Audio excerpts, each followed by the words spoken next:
Hi guys, so I was actually talking to a friend about Ket Matlala and if he's going to go to jail or not. By the way, welcome to my YouTube channel. My name is Sandakati and this is this is the place where I get into detail and tell you my takes and opinions on trending topics happening globally.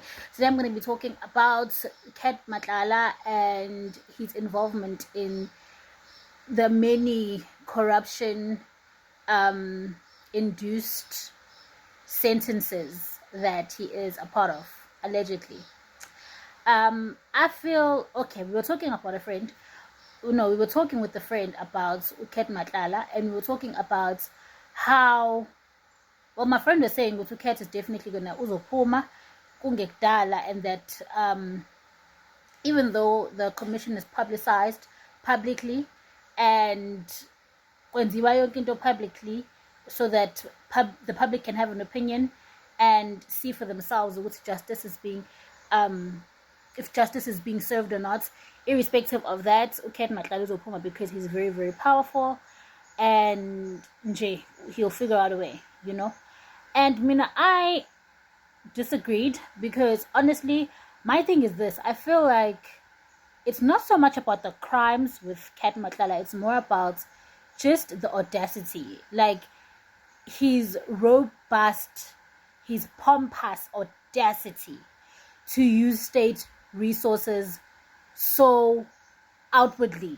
Like, if uzontshontsa, have some decency and do it under carpet.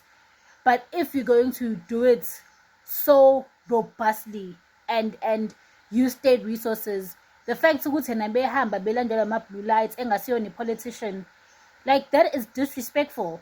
You're using South African resources when you shouldn't even have access, and the way you're so arrogant, you think you're not even gonna get caught, that you're doing it right under our noses, allegedly.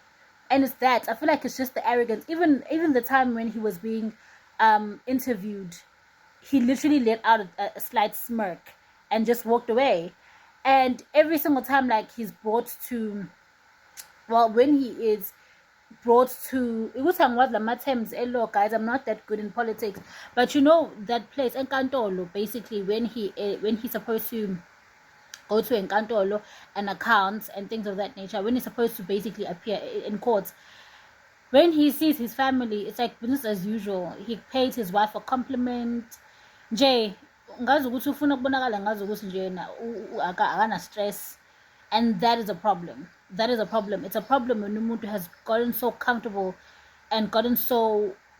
with getting away with just anything, that they don't even understand the severity of what's happening. You know what I'm saying? Like, it's as if it's like, okay, bang bang bambile, but now what? Now I need to figure out another way. It's like it's not really registering to him that, dog, you messed up. And because of that, it just makes me feel like mephuma uzoqhubeka. So they need to make an example out of him. It's really just his arrogance. His arrogance. He's just a very arrogant man. If uzontshontsa, have the decency to not do it in front of the people you're stealing from. Have that decency and ukukhombisa ukuyisola. But if uzovela and just have this attitude of like, yeah, so what are you going to do about it? We'll show you.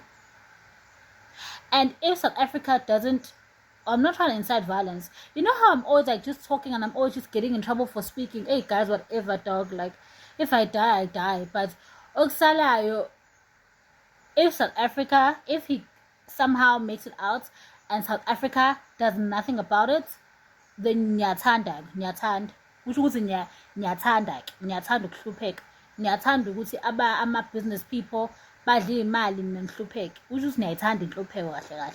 You live for it, you love it. Because if like a riot should ensue, allegedly, it makes absolutely no sense why people are getting away with arson, and then we just carry on like business as usual. No, guys, like, Sile as a country, and that worries me because that is the reason why they are doing this and getting away with it.